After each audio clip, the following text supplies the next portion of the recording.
media can be harmful to your mental health and is bad for society itself. That is what many experts are warning. I mean, the statistics are alarming. The highest rate increase of suicide in the United States is girls 10 to 14 years old. The number of girls 10 to 14 years old, the number of suicides has tripled in the past 15 years, right? Girls also engage in social media 40% more than boys. It's not a causal relationship, but there's a correlation that's probably worth looking at. One of those warning us about social media is Elon Musk, one of the richest men in the world. This is a man who knows a thing or two about emerging technologies. In a podcast with Joe Rogan, Musk called social media nothing less than a very serious danger to the public. So why is it that dangerous? Let's find out. What's all the fuss about? Social media, as we know it today, has been around for less than 2 decades. Yet everyone has an opinion about it.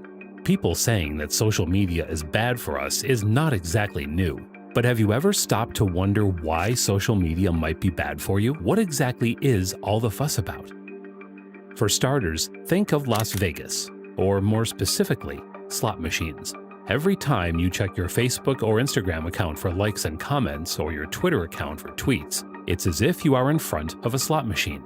And every time you swipe or type or scroll, it's as if you're pulling on the lever of that slot machine. So why this analogy with casino slot machines? Because just like playing a slot machine, every time you engage with your social media account, you are getting a chemical hit in your brain. More specifically, you are getting a nice, fat rush of dopamine. In fact, you are getting a 400% spike in dopamine. Now, it's true that everyone loves dopamine because it makes us feel so good. It's that flush you get with your first kiss, or that high you get when your favorite team scores a goal, or you land a promotion. Well, it depends how much you get. Why is too much dopamine a problem?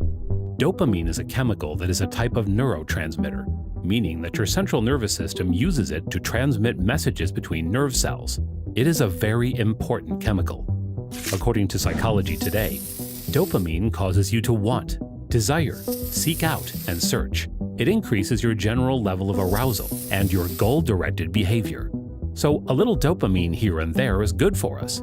It makes us strive by seeking out the things that make us happy and feel fulfilled. You could say that dopamine has been central to many of humanity's greatest achievements. Unfortunately, the problem with dopamine is that it's very addictive. And too much of it is very, very addictive. You know what else provides a huge rush of dopamine? Cocaine. How do they do it?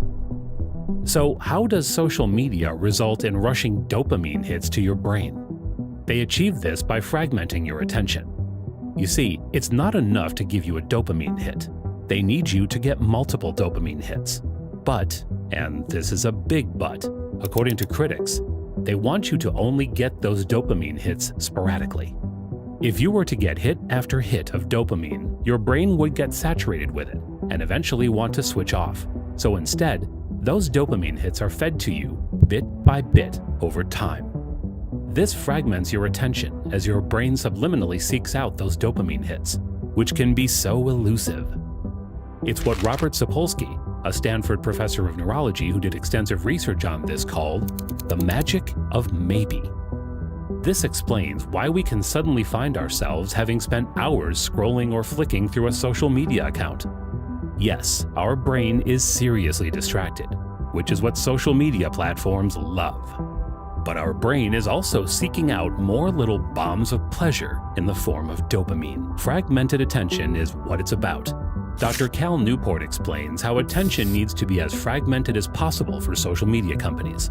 Why? Because the distracted mind is a more easily manipulated mind. There's a reason why they're calling it the attention economy. Remember this. The technology company is the one that controls how and when your photo or message can be seen by others. They actively prolong this process of allowing your post to be seen on other people's news feeds, so that your shots of dopamine when you get validated are dragged out over time. The net result? Your brain keeps telling you that you need to come back for more of those delicious dopamine hits. Maybe you think this is all over the top. After all, social media companies are merely in the business of providing communication and entertainment channels, right? Think again. Did you know that nearly every social media company has hired what are known as attention engineers? Yes, you heard that right. These are specialists in the engineering of how to catch and maintain your attention for as long as possible. Why do you think these highly specialized people were hired? Why social media is so dangerous to us and society. We are social animals, and therefore we really care about what others think of us. So when you upload anything, you're instantly seeking that validation from others because that is how we are wired as humans. However, that seeking of validation makes us very vulnerable, and it also creates a lot of anxiety. The literature is overwhelming. The more you use social media, the more lonely and isolated you are likely to feel. Our brain is simply not wired for a lengthy, never-ending series of short, intermittent dopamine highs. There will be cognitive issues, including what has been called the constant hum of anxiety in the background that many people suffer from today. In his TEDx talk, titled Quit Social Media, Dr. Cal Newport notes how anxiety-related disorders have exploded in schools and on college campuses. These disorders are what Cal Newport refers to as the canary in the coal mine. They are warning us that something is terribly wrong, and much of it has to do with social media, he contends. Dr. Newport blames the anxiety on the constant stimuli and need for validation that social media forces on us. There's even a phenomenon called Facebook depression, which is when people keep looking at their social media pages and feeds, only to find that other people's lives look so much more exciting and accomplished. That's because other people are only sharing the highlights of their daily lives, thereby making it look like their lives are so much more exciting than they actually are. As a result, people become dissatisfied and depressed at how boring their lives look in comparison. Elon Musk discussed this in his podcast with Joe Rogan. So if you look at everyone on Instagram, you might think, man, they're all these happy, beautiful people, and I'm not that good looking and I'm not happy. Musk talks about how people's sense of reality is distorted by comparing their lives that seem so drab to other people who seem to be so much happier and glamorous. Nobody looks good all the time, no matter who you are, he reminds us. Too many people are curating their lives around what they perceive to be the perfect life. Hearts, likes, thumbs up. They are all designed to conflate the importance of the things that we post, to the point that they are given far too much importance. After all, who should care about what you ate at your favorite restaurant last night, or how you look in your latest swimsuit, right? Suddenly, that which is not that important or has little value has so much more value, and even truth. At best, all that you get is what one expert called fake, brittle popularity. Worse, it then forces people into a vicious, empty cycle of one-upsmanship, where a person keeps thinking, okay, what do I need to do next to keep me relevant and having people come back to my profile or page?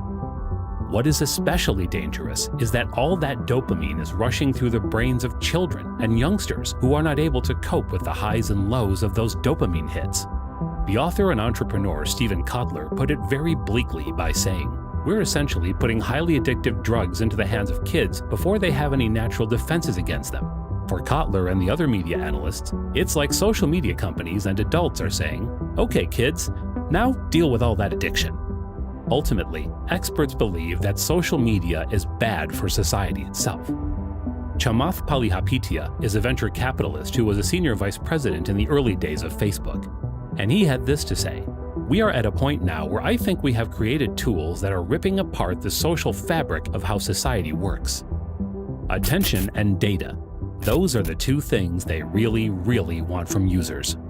Attention is about time, and the more time you spend on social media, the more time they have to gather data about you. And data is what it's all about, baby.